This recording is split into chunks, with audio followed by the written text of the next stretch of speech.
All right, welcome. Today I'm going to talk to you. Actually, I'm just going to walk you through exactly how to self-publish your book on Amazon. I know that this can be a super overwhelming process, especially the first time you do it.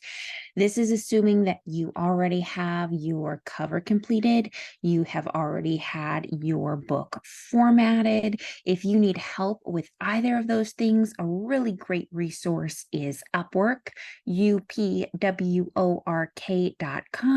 You can find people on there, freelancers that will design covers for you, that will format your book for you in the correct format. You might also be able to find help on a site like Fiverr to do those things. So again, that portion of your book should already be completed. This is just to walk you through how to upload everything, talking through some of the high points as far as what to do in certain sections, and just to make sure that you understand what's going to happen when you upload your book to Kindle. So the first thing you need to do, if you don't already have it, is you need to create a KDP account for yourself. That's Kindle Direct Publishing. So if you just go to kdp.amazon.com, it will prompt you. It will ask if you already have an account or if you would like to create a new one. Go ahead and either sign into an existing account or create one, and then it will take you to a page that looks kind of like this. So this is actually the inside of my own Kindle page. And then what you're going to do, if it does not automatically take you there, is you're just going to want to click on bookshelf up here at the top. And then you're going to want to click over here on create a new title or series. And then you have the option. So I always like to do my ebook first. And then once you have created an ebook title, you will get prompted usually if you want to also create a paperback.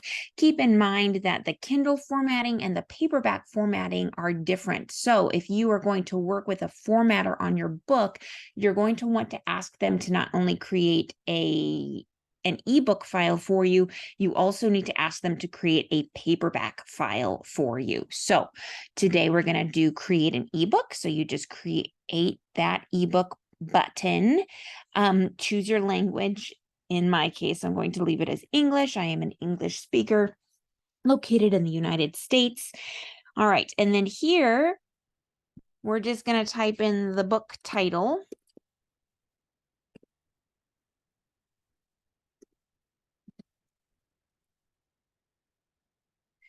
And then a subtitle. This is optional. Most books do not actually have subtitles, especially if you are writing in the fiction category. But that option is there for you if you would like to include it. All right. If you have more than one book in a series, then you can add details here. So for instance, I have the Marion Moyer series, so I might click that I want to add some series details, and then I can add it. I can either create a brand new series or I have the option to add to an existing series. So for instance, since I already have multiple Marion Moyer books published, I would do existing series. If you are writing books now, you're in the process of creating a series, or you only have one written, but you know that there's more titles coming, you have the option to create a series. What this does is it makes it easier for people to find more of your titles.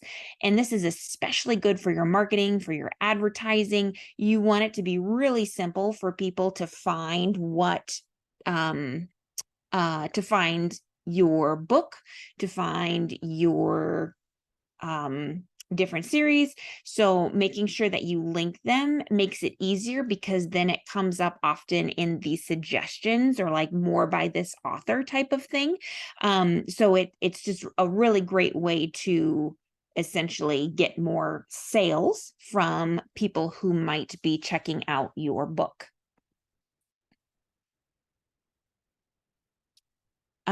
If you have an edition number, you can add that here, but again, it's optional. You're going to want to put your author name here, And you also have the opportunity to add a contributor. So if you, for instance, if there's two authors, if there's, if somebody helped with a substantial amount of research or something like that, you want to list them as a co-author, this is where you would do that.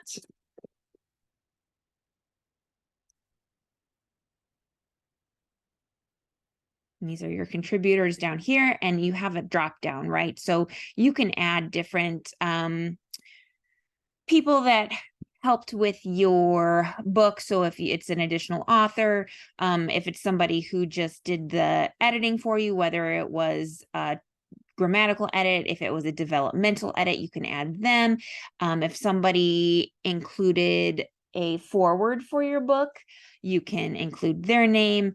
If you had a graphic designer that helped you, if there was a photographer that took photos for your design cover, and so on and so forth, is where you can add those. All right, and then you need a book description. So often the description that I include for a book is the same description that I have included on the back cover. So you should already have this written. Notice though that you only have 4,000 characters, which is really not as much as you might think. So when it comes to writing your description, if you do want to pull it directly from the cover, just make sure that it aligns with that 4,000 character count. If you don't already have a back cover, then this is a great place to come up with the summary for your book to kind of describe what it's about. And then you can actually just copy and paste this and use this as your description for the cover, for the back cover of your book for when you have a paperback. All right, so publishing rights. In my case, I always own the copyright. I am the writer of the book. I hold all of the necessary publishing rights.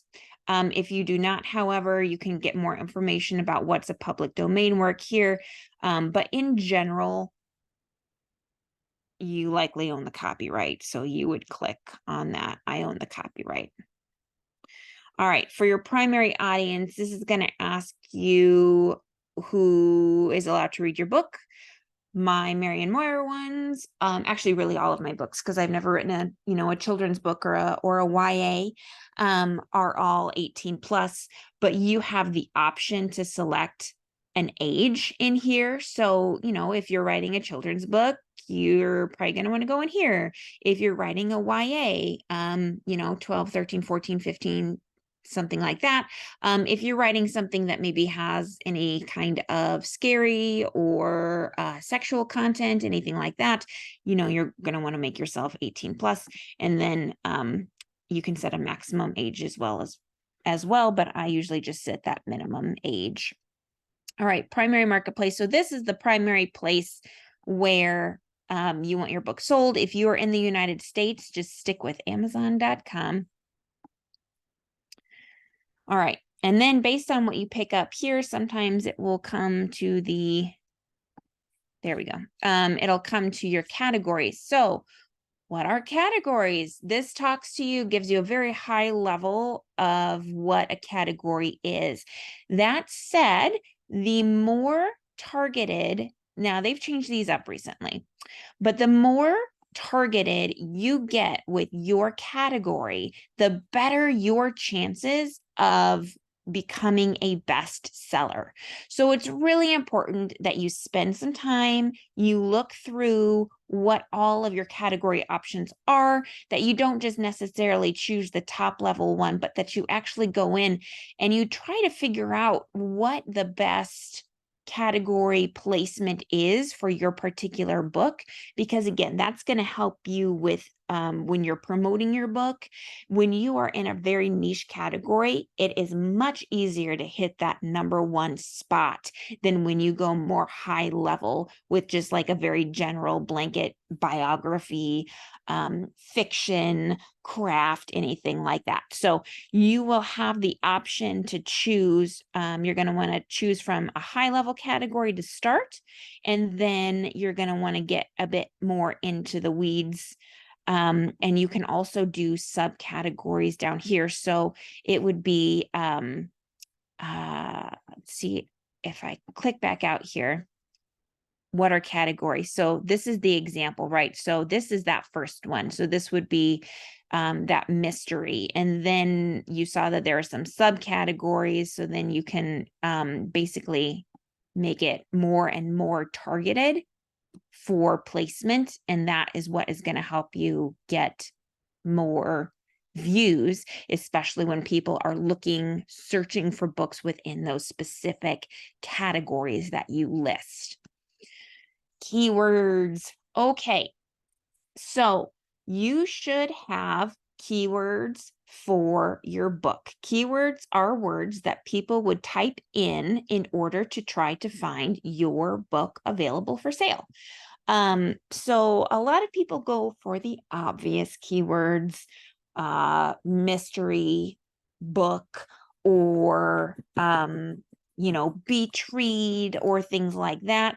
I would highly recommend doing some keyword research. There are multiple sites that can help you do this. One of my personal favorites is called Publisher Rocket.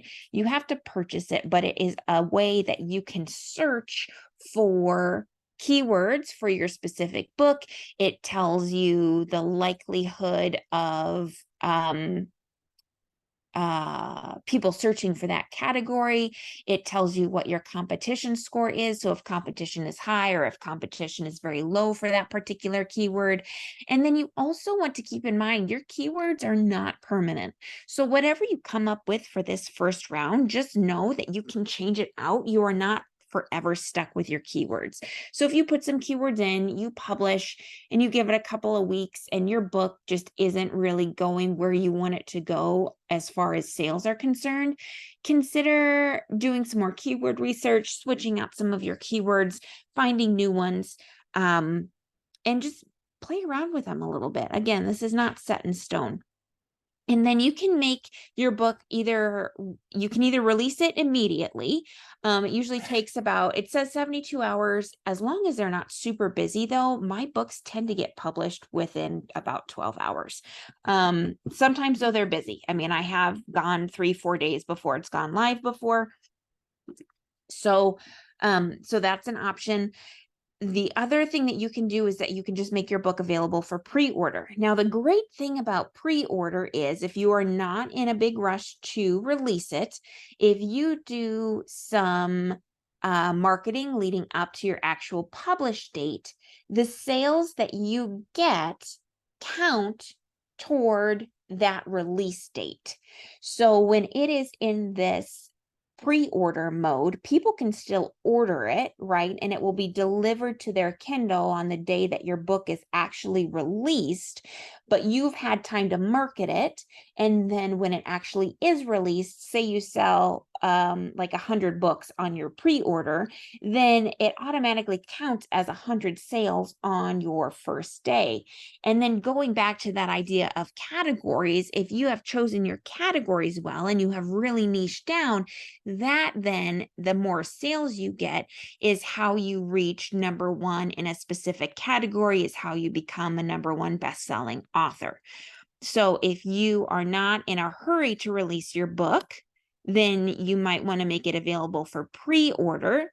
Keep in mind, with pre-order, you're going to want to read through all of the instructions. Sometimes if you just upload a placer manuscript, I have heard stories of Amazon not being able to replace the placer manuscript with like a fully updated, grammatically correct, final edited one.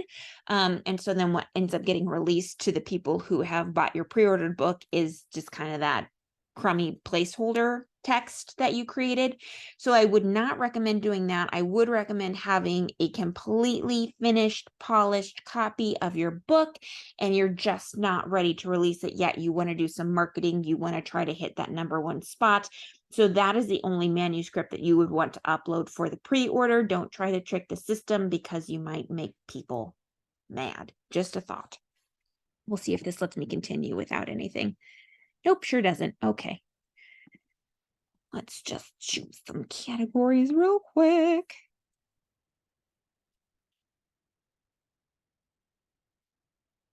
Oh, what else does it want me to do? Oh, okay. I own.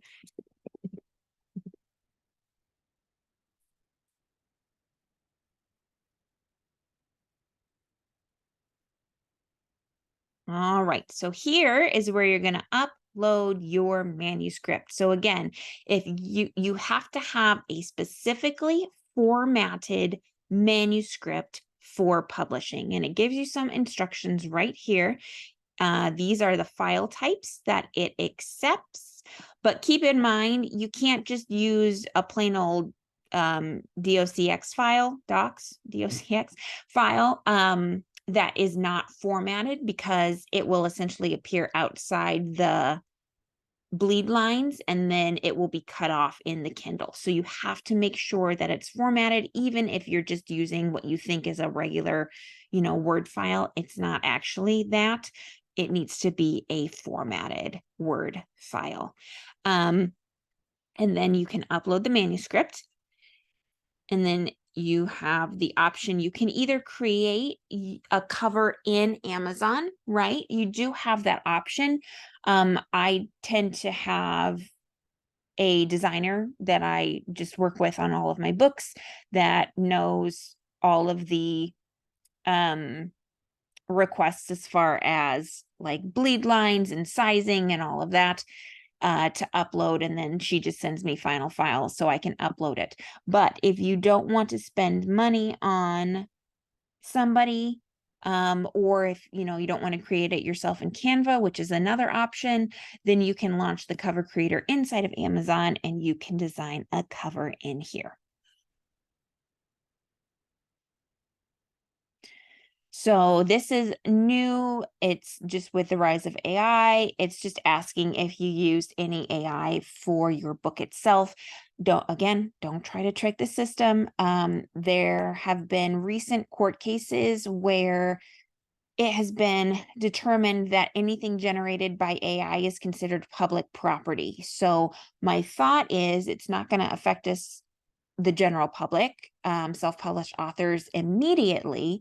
However, long term, for search results, as far as the law is concerned, right now we're in a bit of a gray area, but I think it's going to come back and bite us if we try to trick the system, because eventually it's going to get smart enough where it's going to recognize content that is pulled from AI, that's generated through AI, that multiple people have. And you don't want to get caught up in that. So again, if you use AI generated content, just be honest about it as far as your texts, your images, if you used it to translate your book, anything like that. And then it's going to ask you for a little bit more detail about that. Okay, so this is the launch previewer. This is where, once your manuscript is uploaded and your cover is uploaded, you're going to hit launch previewer. It's going to take a couple of seconds for it to all come together, but essentially it's going to open up what your book is going to look like on your computer screen. Your job is to make sure that everything falls within the bleed lines. That is, that everything falls, like nothing will be cut off. So it will give you a very clear preview of what your book is going to look like.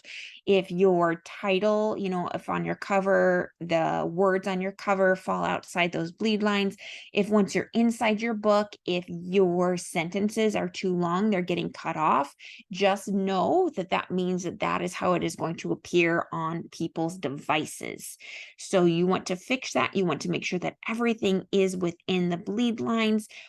It might take you a little extra time to do, or it might take some back and forth with whoever you hired to help you with your formatting. But it is really important to get that correct before you go to publishing. Okay, and then IBSN number, again, it's optional. I just have mine. I don't have one, so I just let Amazon create it for me, essentially. These numbers are used for reference, essentially. If you do paid promotions and that kind of thing, they'll often ask for your ISBN number because it makes it easier to search for. So it's definitely something that you need, but it's not something that you yourself have to create. Amazon can do that for you. All right, let's see if it lets me keep going. Oh, it doesn't. I didn't think it would.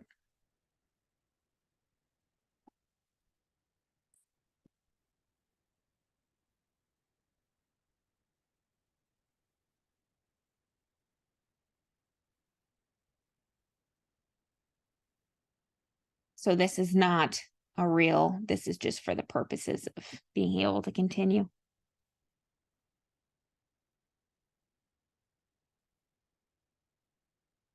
So this is the part I talked about where it's preparing your files.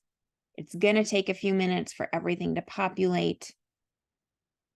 You can move away from this screen if you want to. We have to wait though, because I'm obviously showing you how to do all of this.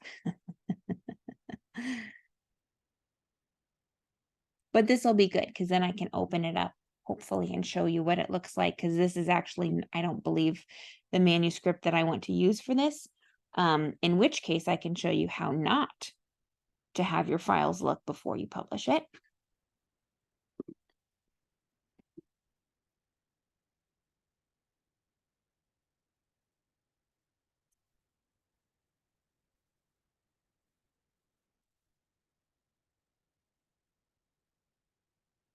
Okay, so we'll come, oh, never mind. We won't come back to it. We'll just open it. Okay, so it is in the correct format, doesn't have a cover. But this is essentially what the preview looks like. And then you can change the device. So if people are reading it on their phone, or if people are reading it on an e-reader, you know, it might look slightly different. But that is what it wants you to check. Just make sure that everything is aligned, that words aren't being cut off, that you're not going outside the margins, anything like that. And then if you're happy with that, then you can keep going. It'll tell you, you know, if it feels like it found errors in your book or things outside the margins, it usually lets you know. All right. Pricing. Yay, everybody's favorite. Okay, let's talk for a second about KDP Select. Okay, so this is a kind of like a big pot of money. I don't know how else to describe it. So KDP Select, people purchase monthly, and when they're enrolled in KDP Select, they pay, I don't know what it is, maybe $20 a month. And they can essentially download as many titles as they want that are enrolled in this KDP Select program. So if your book is enrolled in this program, somebody that pays the $20 a month doesn't have to purchase your book, whatever you price it for. They don't have to purchase your book specifically, but they can access it essentially for free, right? Or for the $20 a month that they're paying. However, based on the number of pages of your book that they read, you get money for that. So it's not like you enroll your book in this and then you just never get paid anything. It's essentially a way to weed out crappy books, I guess you could say. So if people keep reading your book, the more pages they read, the more money you make out of that pot. And then essentially at the end of every month, what Amazon does is it takes the total number of people that were enrolled in KDP Select, and then it has this formula for dividing up how much money each individual author makes based on how many pages of their book was read. I hope that makes sense. So all of my books are enrolled in this KDP Select program. I actually make quite a bit more money in this program than I do off of individual sales. I realized that about 6 months in, and I just switched everything over. So you're welcome to do what you want, but that is what that KDP Select program is. If you want to enroll, go ahead. If you don't want to, don't worry about it. All right, this lets you decide, you know, where you want to release your book. Choose your primary marketplace. Again, I'm in the US, so I'm going to leave mine as amazon.com. And then you've got pricing. So your royalties vary depending on how much your book costs. But keep in mind, so that these two different price points, that's how much your book has to cost. starts at $99, right? Versus 70% it has to start at $299. Now keep in mind your royalty plan,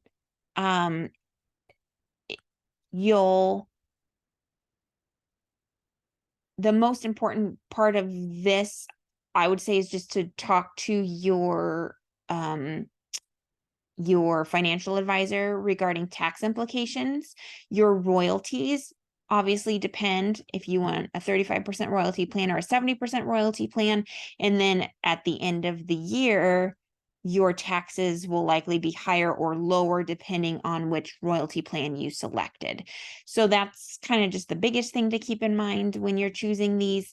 That's not to say don't do 70%. I think I have one or two of my books, the ones that are priced 99 cents or lower on Kindle, are at that 35 because they have to be. I think all my others, though, are 70%. But that's just something to keep in mind when you're choosing your royalties.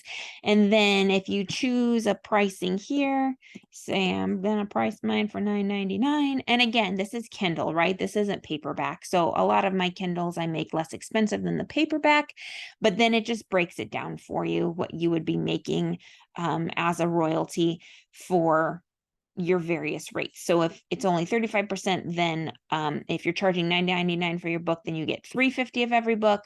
On this other plan, that's 70%, you are actually getting $6.97. Obviously, that makes quite a large difference in your final payout each month. But again, it comes back on you at tax time. So just keep that in mind when you're choosing a royalty plan. And then your terms and conditions. And it's just, again, it's letting you know how long it could take. If you're publishing immediately, again, there has been a time or two that I can think of when they have just been stupid busy and it has taken 3 or 4 days for my book to get published. In general, however, your book will likely get published within 24 hours. So then just, choose to publish your book. And that's it. And that is all you have to do to get your book uploaded and available on Amazon.com. Isn't that so easy? I'm really excited for you. So if you have any questions, feel free to send me a message. But I do hope that this helps you, gives you a little bit more confidence as far as what things are in here, and helps you get your book published on Amazon.